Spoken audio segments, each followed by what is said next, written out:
Good evening. This is All India Radio, Kohima. I'm Ketholena with the evening news. The headlines. Prime Minister Narendra Modi says countries that give protection and support to terrorists must be held accountable. SDPO Bokajan says indefinite economic blockade likely to be lifted following fruitful talks held between Deputy Commissioner of Karbi, Anglong and Dimapur. Nagaland reports 163 COVID-19 cases. Total caseload reaches 10,188. And 15th Finance Commission presents its report to Finance Minister Nirmala Sitharaman. Prime Minister Narendra Modi has said terrorism is the biggest problem in the world today. He stressed that countries that give protection and support to terrorists must be held accountable. The Prime Minister was addressing the 12th BRICS summit via video conference this evening. He expressed happiness that under Russia's leadership, BRICS counter-terrorism strategy has been given final touch. He said India will take it forward during its leadership. The Prime Minister emphasized that reforms in the UN Security Council are very important. He stated that India has been a core supporter of multilateralism and the entire world is considered a family in Indian tradition. Prime Minister Modi also paid tributes to the soldiers who were killed in the Second World War. The indefinite economic blockade called by Karbi Students Association and several organizations of Karbi Anglong district began this morning by blocking the National Highway 39.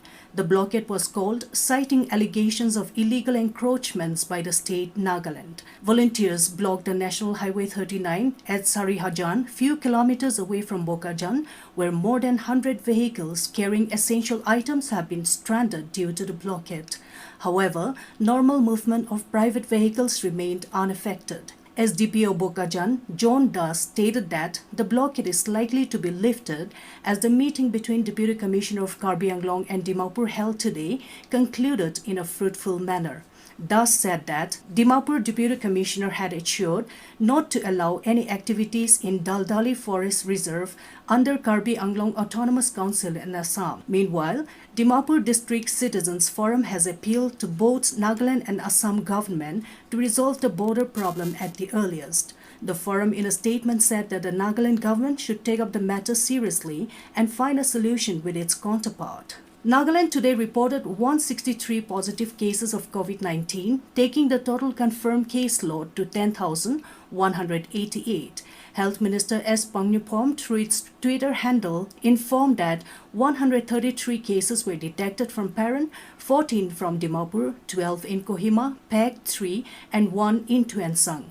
Of the new cases reported, 132 were amongst armed forces, 28 trace contacts, and 3 returnees.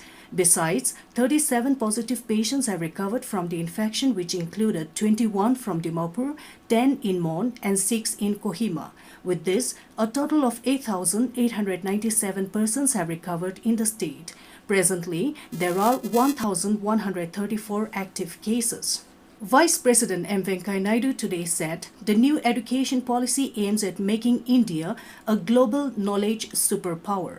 Addressing virtually the 13th convocation of National Institute of Technology, Agartala, Naidu underlined the need for the country to once again become a Vishwa Guru in the field of education. Naidu called upon the higher education institutions and universities to make India a thriving hub of knowledge and innovation. Nitish Kumar was sworn in as the Chief Minister of Bihar for the 7th time this afternoon. Bihar Governor Phagu Chauhan administered the oath of office and secrecy to Kumar at Raj Bhavan in Patna. 14 other ministers were also sworn in along with Kumar. Out of them, 7 are from BJP, 5 from JDU, and 1 each from Vikashshil Insan Party and Hindustani Awam Morcha. BJP Legislative Party leader Tar Kishore Prasad and Deputy Leader Renu Devi have been made the new Deputy Chief Ministers. Meanwhile, the first session of the newly elected 17th Bihar Legislative Assembly will be convened from 23rd of November. You're listening to the news from All India Radio, Kohima. The 15th Finance Commission today presented a copy of its report to Finance Minister Nirmala Sitharaman. The report, titled Finance Commission in COVID Times, deals with the ratio in which the taxes are to be divided between the centre and states in the upcoming next 5 years.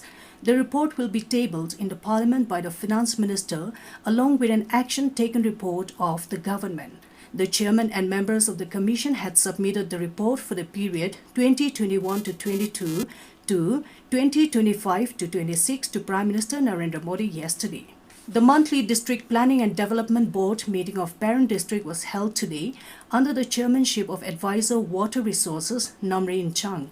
During the meeting, the board approved the introduction of helicopter service between Dimapur and Tening ADC headquarters once in a week. It also approved on the restoration of road damaged by monsoon rains along Paran and Song Circle. Advisor Namrin Chang cautioned the heads of departments and their subordinate staff to be in station and carry out their work with utmost sincerity and serve the public. The advisor also directed DC Parent to check the attendance record of every department and take appropriate action to deal with irregularities of government employees. A coordination meeting of the officials of fostering climate-resilient upland farming system in northeast Nagaland, Focus Nagaland, was held at Kohima today. State Project Director Focus IFAD Tainu said Focus project is an externally aided project funded by the International Fund for Agricultural Development IFAD. She therefore said the project should be implemented with all seriousness and dedication so as to ensure that the farmers are empowered for success of the project. Agriculture Production Commissioner and Mission Director Focus Nagaland, Y. Kikito Sema, stressed the need to continue with the agricultural activities irrespective of the current pandemic situation. Sema urged the members to encourage the farming community to take up more farming activity and produce more food. Deputy Commissioner Longland has reiterated that Amur falcon is protected under the Wildlife Protection Act 1972. As such, trapping, killing, and selling of Amur falcon is a criminal offence punishable with 3 years rigorous imprisonment or with fine of 25,000 rupees or both under Section 51 of the Act. The DC therefore directed the village council chairman and ward president to take up the matter on top priority and give strict instruction within their concerned jurisdiction. Prime Minister Narendra Modi will share his thoughts with the people in the country and abroad in the Man Ki Baat program on All India Radio on the 29th of this month. It will be the 71st episode of the monthly radio program. In a tweet, Modi said he has already received many interesting inputs and anecdotes about the inspiring life journeys.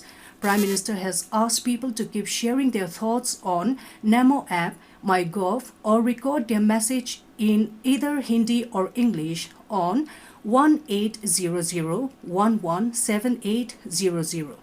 People can also give a missed call on 1922 and follow the link received in SMS to directly give their suggestions to the Prime Minister.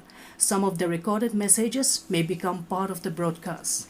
And as the nation fights COVID-19 pandemic, let us all remember to stay safe and protected by following these 3 simple steps: wear a face mask, wash hands frequently, and follow social distancing.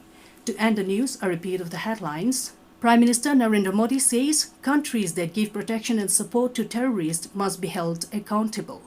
SDPO Bokajan says indefinite economic blockade likely to be lifted following fruitful talks held between Deputy Commissioner of Karbi, Anglong and Dimapur.